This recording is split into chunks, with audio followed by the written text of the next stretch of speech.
Welcome दोस्तों, Mandla TV के इस यूट्यूब चैनल में सुनील आप सभी का स्वागत करता हूं। जैसा कि दोस्तों आज हम आए हैं मंडला शहर के मशहूर महल जिसे हम मोती महल के नाम से जानते हैं। यह रामनगर शहर में स्थित है। मंडला का जो कि एक छोटा शहर है लेकिन बहुत ही ज़्यादा फेमस है और इसी शहर में मोती महल जो है स्थित है। मोती महल के हमारे जो गाइड हैं जो नौखेलाल धनगर सर हैं।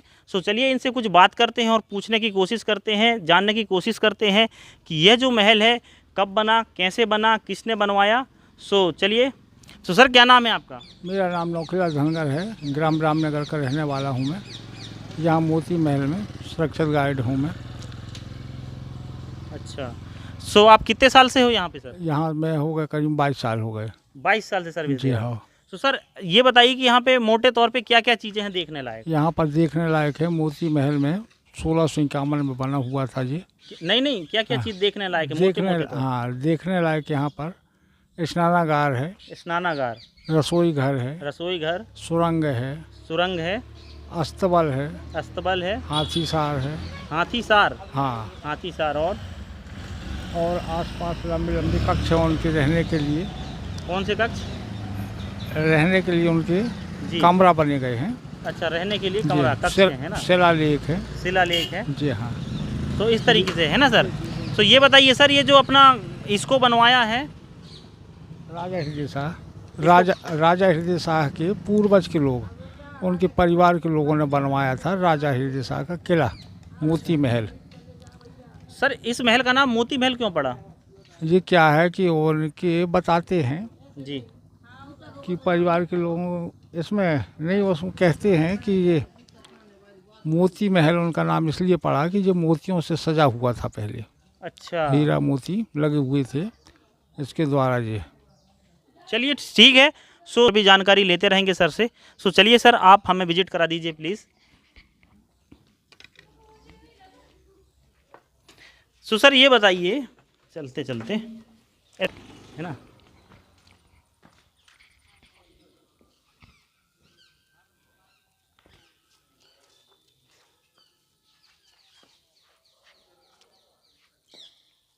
ले ले सर, बताइए। ये राजा का स्नानागार सामने देख रहे हैं अपन।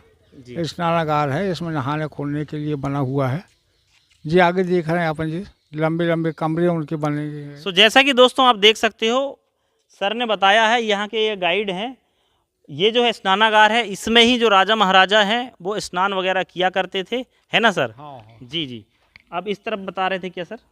ये सब कमरे उनके लिए रहने के लिए हैं, सैनिक लोग फौज लोग के अच्छा, ये रहने जो के लिए कमरे कमरे हैं। हैं ये सब सैनिकों लोगों के लिए है ना हाँ सर? हाँ, उसी के सामने एक सुरंग है। अच्छा, वहाँ पे सुरंग है। सुरंग जो बताती है मंडला के लिए जाने के रास्ता है। अच्छा, उस सुरंग से ही राजा महाराजा जो है आया जाया डायरेक्ट करते मंडला थे। पहुँच जाते थे। पहुँच जाते मैंने थे। तो ये भी सुना है सर कि वो जो सुरंग है वो डायरेक्ट जबलपुर के लिए जाती थी। ऐसा है, जबलपुर है और आगे भी बताते हैं, अब लेकिन जितना कितनी चौड़ी सर सुरंग थी सर ये? क्या है, 5 फीट की चौड़ाई है और 12 फीट की ऊंचाई है। 12 फीट की ऊंचाई। हाँ, मतलब ये बात भी सच है कि उसमें जो है राजा महाराजा घोड़े में बैठकर आगे बढ़ते थे। हाँ, घोड़े में बैठ के चल जाते थे। ये सही बात है ना सर? जी हाँ। उस सुरंग में वहाँ पे कितनी सुरंग है सर? एक ही सुरंग है कि और भी सुरंग है? एक सुरंग है। अच्छा, वही में से मंडला चले गए अपन, उसी में से जबलपुर चले गए। ठीक सर। चलिए सुरंग को दिखा दीजिए सर। चलिए आगे।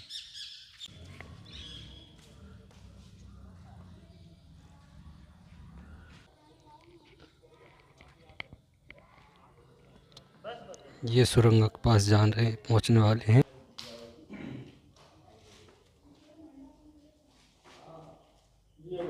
ऊपर बढ़ा था जब मैं माइक बढ़ा हूँ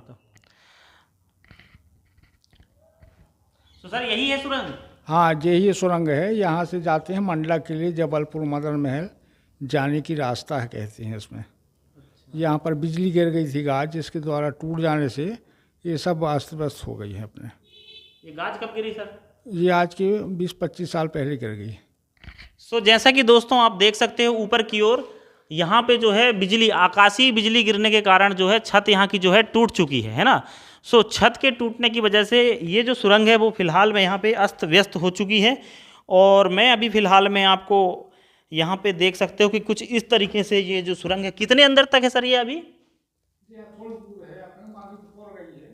अच्छा, अच्छा, पत्थर वगैरह भर गए हैं ना।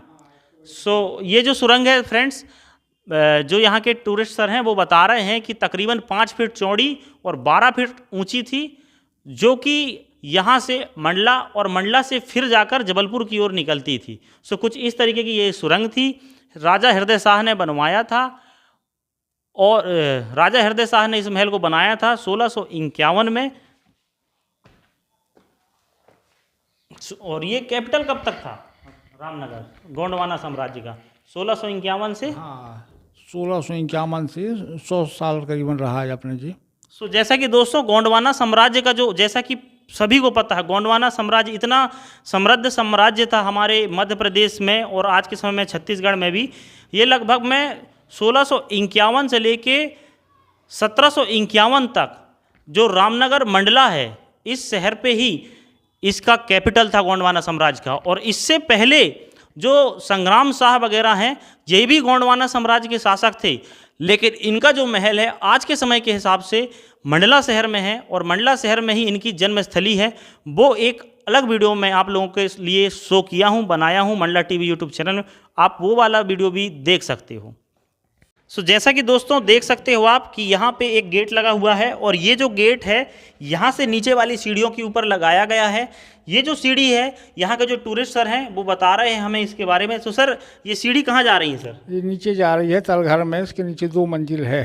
2 मंजिला है इसके हाँ नीचे? कमरे हैं अपने। कितने कमरे तकरीबन? 2 मंजिल हैं जिसके। तो लगभग में कितने कमरे होंगे? 10-15? हाँ 10-15 कमरे हैं अपने। तो इस कमरे में क्या उपयोग क्या होता था उस समय? उस समय में ये काल कोठरी के रूप में रहा करते थे। अच्छा, कैदियों को बंद करने के कमरे हैं। सो देख सकते हो दोस्तों, इसके नीचे जो है काल कोठरी है और लगभग में 2 मंजिल नीचे है, मतलब 2 मंजिल इसके नीचे है। ये इसका समतल है। और जबकि आप इस तरफ देखोगे तो मां नर्मदा के साइड में, तो इधर पे ऑलरेडी ये जो है नदी जो है, इधर पे 2 मंजिला नीचे तकरीबन 2 तो नहीं लेकिन 1 मंजिला तो ज़रूर होगी। सो इस तरीके से इसके नीचे काल कोठरी प्रेजेंट है।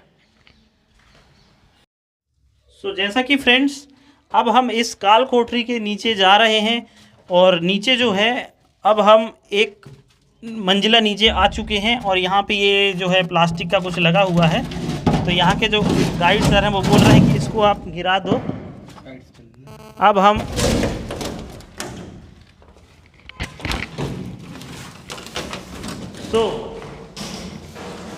कुछ इस तरीके से फ्रेंड्स ये काल कोठरी।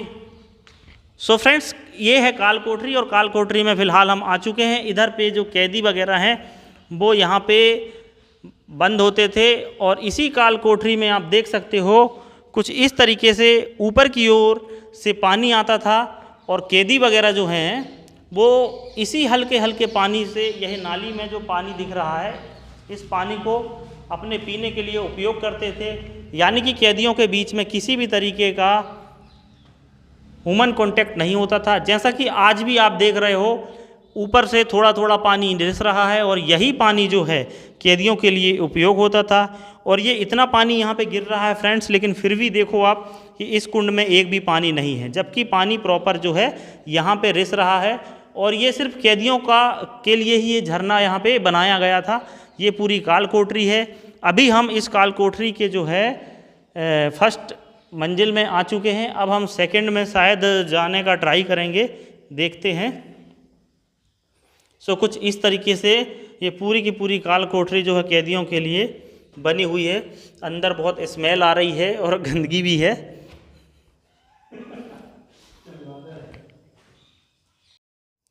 ठीक महल के नीचे एक और मंजिला इमारत है और इसी इमारत पे ये काल कोठरी है। ये देख सकते हो कितने सारे चमगादड़ हैं यहाँ पे फ्रेंड्स। और इसके नीचे भी एक और कैदियों के लिए जो है काल कोठरी बनी हुई है। और आप देख सकते हो कि इधर पे इस काल कोठरी के अंदर भी काल कोठरी बनी हुई है और इस तरफ भी बनी हुई है बहुत ज़्यादा। और इस काल कोठरी में भी यहाँ पे आपको कैदियों के लिए पानी की व्यवस्था ठीक सेम टू सेम झरने से की जाती थी। और ये जो झरना है फ्रेंड्स वो आज भी पत्थर का है और जैसा कि तैसा है और उस झरने से पानी निकलता था और कुछ इस तरीके से यहाँ पे आता था। और इसमें यहाँ पे आप देख सकते हो कि नाली वगैरह बनी हुई है अंदर से, जिसे आज फिलअप कर दिया गया है सीमेंट वगैरह से।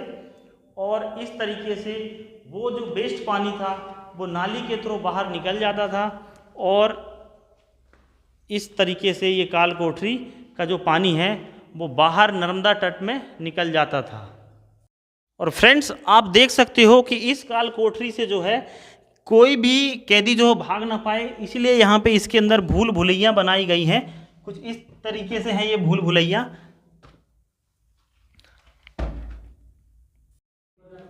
सो कुछ इस तरीके से फ्रेंड्स यहाँ पे है भूल भुलैया, और इन भूल भुलैया में जो कैदी है अगर वो गलती से भाग भी ने की कोशिश भी करे तो अंदर जाके जो है वो भूल जाएगा कि कहाँ पे जाना है, क्या करना है। इस तरीके से ये जो काल कोठरी है वो दिखाई दे रही है। सो फ्रेंड्स आप देख सकते हो यदि कोई कैदी काल कोठरी से भागता भी है तो कुछ इस तरीके की भूल भुलैया जो है अंदर बनी हुई है, और इन भूल भुलैया से कैदी जो है अंदर आएगा तो यकीनन वो घूम जाएगा, क्योंकि अंदर बहुत अंधेला है। हम फिलहाल टॉर्च वगैरह लेके इसके अंदर जो है देख रहे हैं। सो कुछ भी कर ले कैदी, यदि एक बार काल कोठरी में आ गया सो वो दोबारा नहीं निकल सकता यहाँ से। इस तरीके का यहाँ पे भूल भुलैया का निर्माण किया गया था। अब हम भूल भुलैया के ज़्यादा अंदर नहीं जाएंगे और अब हम महल के अन्य पार्ट पे चलते हैं।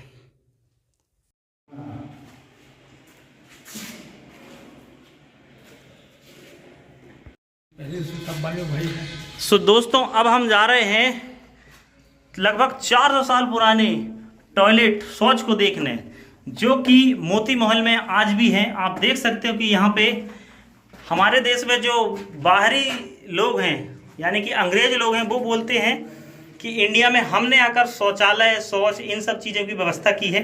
ये देख सकते हो कि 400 साल पहले लगभग 1651 में यहाँ पे राजा ने, हृदय शाह राजा ने जो महल बनवाया मोती महल, इस महल में आज भी यहाँ पे टॉयलेट की सीट वगैरह जो है दिखाई दे रही है।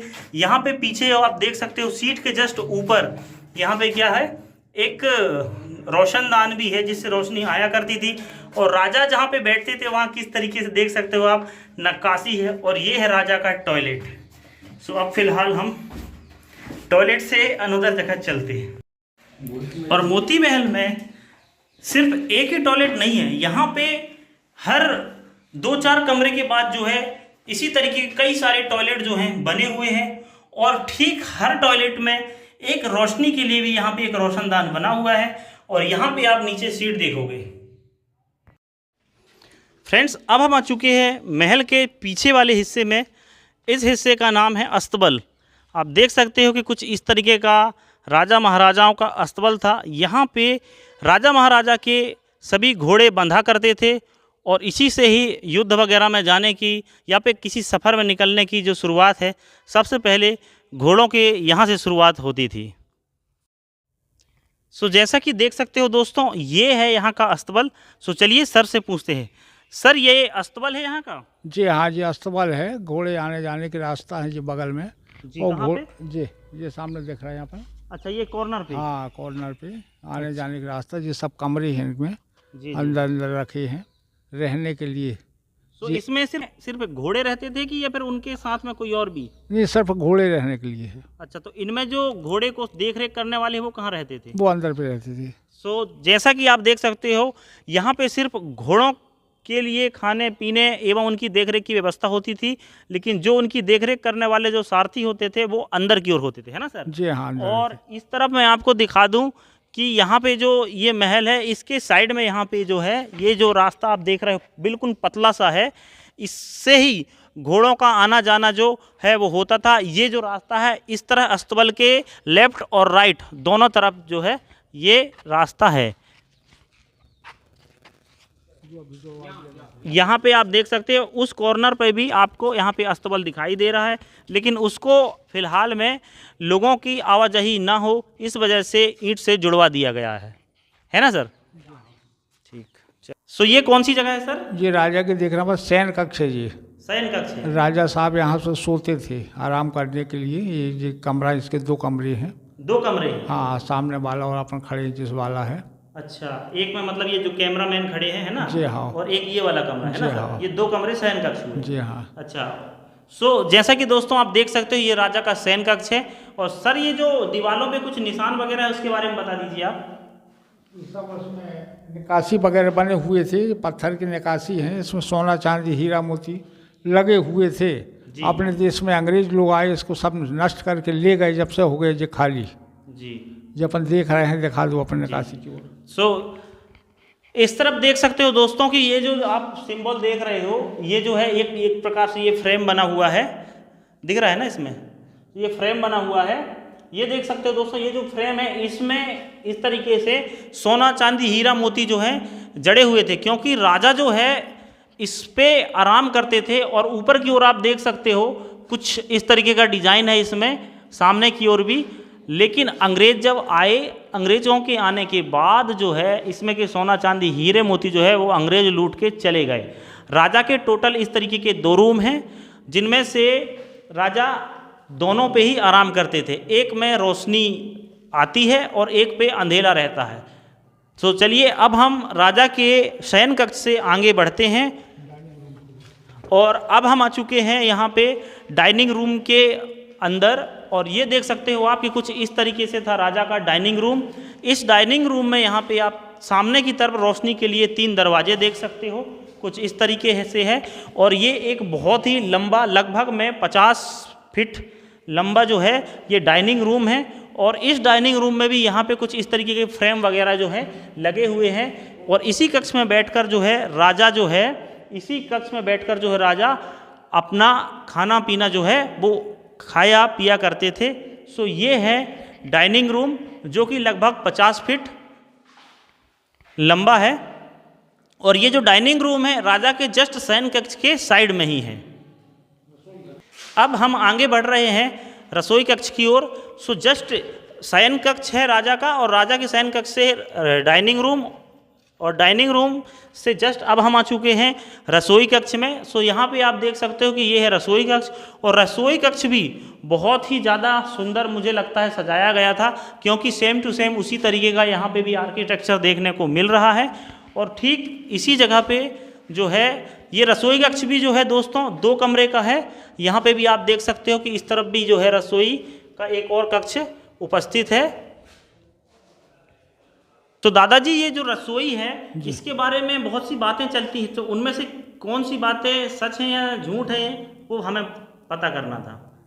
ऐसा है, अपन जितना देख रहे हैं उतना मान रहे हैं। जी सही जी। जो चीज़ें हैं सामने हैं वही देख रहे हैं, वही है उनका रसोई घर जी। अब इसमें क्या सही और क्या गलत है अपन कह नहीं सकें जी चीज़ नहीं, लेकिन एक बात यहाँ पे बहुत लोगों से सुना है मैंने कि यहाँ पे जो है आज भी नवरात्रि में आओ तो सुगंधित खाने या पकवान की जो महक है वो यहाँ पे आती है। क्या ये बात सत्य है?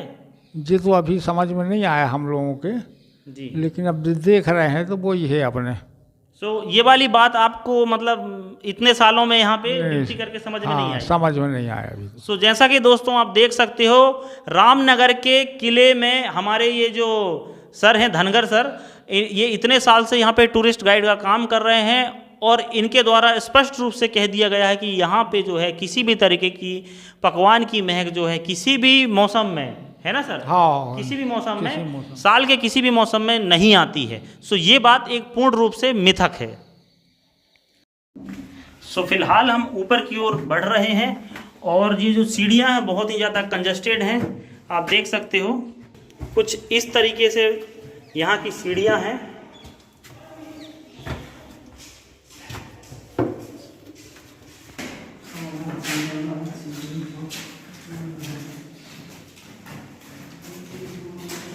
सो जैसा कि दोस्तों अब हम आ चुके हैं राजा महाराजाओं के पूजा करने की जगह, जिसे यहाँ पे देवाला के नाम से जाना जाता है। सो चलिए यहाँ के जो हमारे गाइड सर हैं उनसे हम कुछ पूछते हैं। सर ये कौन सी जगह है? ये है देवी स्थान है जी, इस तरफ मुँह करके। ये देवी स्थान है जी ये राजा हृदय सागर देवाला है, यहाँ पर पूजा पाठ करने के लिए है जी। सो राजा हृदय शाह जो हैं, मैंने सुना है कि ये जो है मरावी थे जी। हाँ मरावी थे बताते हैं। शाह की उपाधि मिली है। शाह की उपाधि नहीं मिली जी, तो मरावी छे आज भी।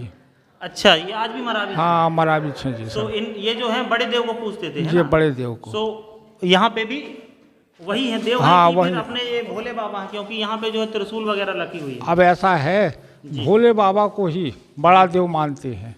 अच्छा, सो जैसा कि दोस्तों आप देख सकते हो ये कितना क्लियर एंड कट बात हो गई कि भोले बाबा को ही हमारे यहाँ पे जो आदिवासी लोग हैं बड़ा देव कह के पूछते हैं, है ना सर? जी साहब, सो ये बात बिल्कुल सत्य है ना बिल्कुल सर? सत्य है, सत्य है। बिल्कुल सत्य है। सो दोस्तों आप मैं नज़दीक से दिखा दूं कि यहाँ पे आप देख सकते हो जो हमारे हृदय शाह राजा थे, जो हमारे गोंड राजा हृदय शाह थे, वो यहाँ पे हमारे भोले बाबा को, क्योंकि उस समय जो है इन्हीं को ही बड़ा देव कह के पूजा जाता था और आज भी बड़ा देव कह के पूजते हैं। ये वही स्थान है जहाँ पे हृदय शाह राजा अपने इष्ट देवी देवता की पूजा करते थे। आप देख सकते हैं ऊपर एक फ्लैग लगा हुआ है, साथ ही साथ यहाँ पर त्रिशूल लगी हुई है। इससे यह बात की पुष्टि होती है कि त्रिशूल जो है शंकर भोलेनाथ का ही एक अस्त्र है और वो यहाँ पे प्रतीक के रूप में रखा गया है। इससे भी ये बात की पुष्टि होती है कि बड़ा देव यानी कि शंकर भोलेनाथ को ही हमारे आदिवासी भाई लोग जो हैं बड़ा देव कह के पूजा करते थे। यह बात मैं अपनी तरफ से नहीं बोल रहा हूँ, यहाँ के जो टूरिस्ट सर हैं उन्होंने ही बोला है। सो ये बात सही है ना सर? बिल्कुल सही है, सही है साहब, सही है। सो ये बात की हम अपने चैनल में कोई पुष्टि नहीं करते हैं, क्योंकि यह एक धार्मिक बातें हैं और धार्मिक में क्या पता कोई ऑब्जेक्शन कर दे। सो हम इस बात की पुष्टि नहीं करते हैं। ठीक, चालू करें? सो जैसा कि दोस्तों आप देख सकते हो फिलहाल में हम यहाँ के फर्स्ट फ्लोर के ऊपर यानी कि ये जो है अभी सेकंड फ्लोर पे, और यहाँ पे आप देख सकते हो कि इस तरीके का यहाँ पे एक प्रांगण है। इसको हम आंगन भी बोल सकते हैं अपनी लोकल भाषा में। ये बहुत ओपन है और इस ओपन में ही यहाँ पे राजा जो है टहला करते थे। साथ ही साथ में सर यहाँ पे बता रहे हैं इसके बारे में कुछ। सो सर ये जो पीछे ये जो गुम्मद दिख रही है ये क्या है? गुम्मद निरीक्षण कक्ष है। ये ऊपर से आदमी देखने के लिए दूर दराज से दुश्मन कहाँ से आ रहे हैं जा रहे हैं इसके लिए निरीक्षण कक्ष बना हुआ है। 4 खूंट में 4 ठैयाँ हैं और 2 ठैयाँ बीच में बने गए हैं। 2 ठैयाँ बीच में मतलब ये वाले है ना? हाँ हाँ। सो जैसा कि दोस्तों आप देख सकते हो कि ये जो महल है वो एक आयताकार है और आयताकार होने की वजह से इसके 4 कोनों में 4 निरीक्षण कक्ष हैं। यहाँ पे देख सकते हो ये जो निरीक्षण कक्ष हैं ये 2 मंजिला हैं। जैसा कि ये इमारत में हम अभी दूसरी मंजिल में हैं और इसके बाद ये तीसरा और ये चौथा, ये जो दरवाजे दिख रहे हैं वो कुछ इस तरीके से यहाँ पे हैं और ये निरीक्षण कक्ष हैं, है ना सर? जी हाँ साहब। सो फ्रेंड्स कुछ इस तरीके से जो राजा महाराजा थे वो इसी निरीक्षण कक्ष से शहर के बाहर देखकर निरीक्षण किया करते थे कि बाहर की क्या सिचुएशन है, किस तरीके से लोग बाग वगैरह जो हैं यहाँ पे मतलब एक प्रकार से शहर को देखने का काम यहाँ से करते थे, ताकि उनको ये पता चल जाता था कि यहाँ पे किस तरीके का माहौल है बाहर। और यहाँ पे सर क्या कोई सिपाही वगैरह भी तैनात रहते थे? हाँ, सब सिपाही वगैरह रहते थे उस जमाने में। जी जी, आसपास सब। सो जैसा कि देख सकते हो आप कि इस निरीक्षण कक्ष में सिपाही भी तैनात रहते थे, साथ ही साथ राजा भी जो है यहाँ से आके अपने शहर का निरीक्षण किया करते थे। और इसी तरीके का निरीक्षण कक्ष जो है इसी के ऊपर भी है, जिससे शहर और भी ज़्यादा साफ सुथरा दिखाई देगा।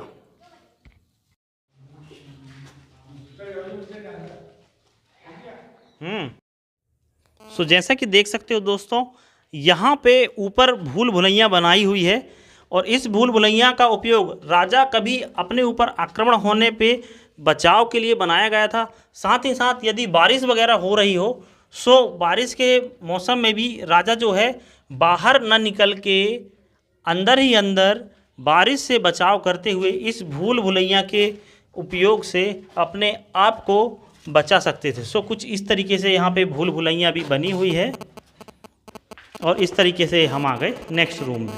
फिर अगेन यहाँ पे एक और भूल भुलैया हैं और वो कुछ इस तरीके से भूल भुलैया में हम एंटर हो चुके और इस तरीके से अब आगे की ओर हम इसी तरीके से और भी भूल भुलैया हैं यहाँ पे। सो जैसा कि दोस्तों आप देख सकते हो यहाँ पे इस तरीके की जो 2 गुम्मदें दिख रही हैं ये 2 मंजिला गुम्मद है और यही गुम्मद के जस्ट सामने एक और गुम्मद है इस तरफ भी, यहाँ पे आप देख सकते हो। सो कुल मिला के ये 2 गुम्मद हैं। यहाँ पे जो है इस तरफ देखोगे आप, इन गुम्मदों में ही राजा रानी जो है रहा करते थे। एक प्रकार से बोला जाता है कि राजा जो है इस गुम्मद में रहा जाता था, रहते थे। के इस पॉइंट पे आप देखोगे इस तरीके के गुम्मद, ये फिलहाल में महल में 2 गुम्मद हैं और इस गुम्मद से ये पता चलता है कि एक गुम्बद पे जो है राजा रहा करते थे और एक गुम्बद पे जो है रानी रहा करती थी। ठीक है, और राजा जो है, राजा की जो एक्चुअल में 2 बीवियां हुआ करती थी। एक चुन्नी बाई थी जिसका जो मुग़ल दरबार में मुस्लिम बेगम थी वो, जिसके लिए राजा ने यहाँ से दूर एक अलग महल बनाया है। और यहाँ पे जो एक क्या कहते हैं रानी है, वो राजा के साथ जो रहती थी वो कुछ इस तरीके से रहती थी। तो यहाँ पे जब रानी रहती थी तो ये 2 गुम्बदें हैं। इन 2 गुम्बदों में एक गुम्बद जो है राजा के लिए है और एक गुम्बद जो है रानी के लिए है। सो कुछ इस तरीके से 2 मंजिला ये महल के ऊपर के तीसरे और चौथे फ्लोर में बनी हुई ये गुम्बदें हैं। और इस तरीके से आप देख सकते हो कि ये एक गुम्बद हुई जो राजा के लिए है और एक यहाँ पे है दूसरी गुम्बद जो कि रानी के लिए है। यहाँ पे आप देख सकते हो ऊपर तक। और ठीक इसी गुम्बद के ऊपर हम चलते हैं और इसी गुम्बद के ऊपर से राजा रानी जो है शहर को देखा करते थे। सो जैसा कि फ्रेंड अब हम गुम्बद में ऊपर की ओर बढ़ रहे हैं और ये जो गुम्बद है फिलहाल में रानी की गुम्बद है और इसी गुम्बद के ऊपर जो है ऐसी 2 गुम्बदें हैं और उन्हीं में से एक गुम्बद के ऊपर हम चढ़ रहे हैं और इन्हीं गुम्बदों के ऊपर से सो कुछ इस तरीके से आप देख सकते हो कि ये गुम्बदें बनी हुई हैं और इन्हीं गुम्बदों के ऊपर से जो शहर है हमारा रामनगर, वो राजा रानी इस तरीके से देखा करते थे। और ये सभी गुम्बद के ऊपर सिपाही भी तैनात होते थे। और अब हम इसी गुम्बद के ऊपर से महल के अंदर के पार्ट को देखेंगे। सो चलिए, जो महल है वो गुम्बद के ऊपर से कैसा दिखाई देता है ये देखते हैं। ये निगरानी कक्ष है, ये 4 निगरानी कक्ष है टोटल। और नीचे की ओर यहाँ पे आप तालाब देखोगे और फिलहाल में नीचे बहुत सारे बच्चे जो हैं, स्कूल के बच्चे जो हैं फ़िलहाल में रामनगर महल को विजिट करने आए हैं। सो ये तो बहुत अच्छी बात है, बच्चों को भी यहाँ के बारे में जानकारी मिल जाएगी। सो जैसा कि आप देख रहे हो सामने कितना शानदार महल जो है वो दिखाई दे रहा है। नीचे तालाब है, तालाब के साइड में एक निगरानी कक्ष हुआ ये, और एक और निगरानी कक्ष इस तरफ है। ठीक ऐसी तरह 4 निगरानी कक्ष हैं। कोई बात नहीं, देख तो रही है ना। सो जैसा कि देख सकते हो दोस्तों, ये हुई एक गुम्बद और ये हुई दूसरी गुम्बद, और इन गुम्बदों के ऊपर भी सिपाही हुआ करते थे। तो यानी कि इस महल में टोटल जो है 2 फ्लोर का ये महल है, जिसमें 4 गुम्बद जो हैं, जिसे हम निगरानी कक्ष के नाम से जानते हैं, वो चारों कोने में हैं। और यहाँ पे 2 अलग गुम्बद हैं। रानी जो है रहते थे, राजा की जो है 2 रानियाँ थी। एक बेगम थी जिसका नाम चुन्नी बाई था, जिसका एक अनोदर महल है। और यहाँ पे इस तरीके से निगरानी कक्ष है और इन पे भी जो है राजा रानी रहा करते थे। और इस तरीके से दोनों के बीच में एक पतला सा रास्ता बना हुआ है। नीचे जो है यहाँ पे एक आंगन है और उसी आंगन पे राजा रानी टहला करते थे। सो सामने ये इस तरीके से ये गुम्बद दिखाई दे रही है। ये गुम्बद कुछ इस तरीके से अट्रैक्टिव है बहुत ही ज़्यादा। आज भी इस गुम्बद के जो ऊपर का जो पार्ट है बहुत ही ज़्यादा अट्रैक्टिव है फ्रेंड्स। और टोटल ये गुम्बद में अगर देखा जाए तो इसका जो आर्किटेक्चर है आज भी मतलब बहुत ज़्यादा मजबूत है। और इस गुम्बद से अब हम शहर का सीन दिखाते हैं। सो फ्रेंड, ये था रामनगर का मोती महल। मिलते हैं हमारे नेक्स्ट वीडियो में, तब तक के लिए हमारे चैनल को देखते रहिए। हमारे चैनल को लाइक शेयर एंड सब्सक्राइब जरूर करिए। जय हिंद।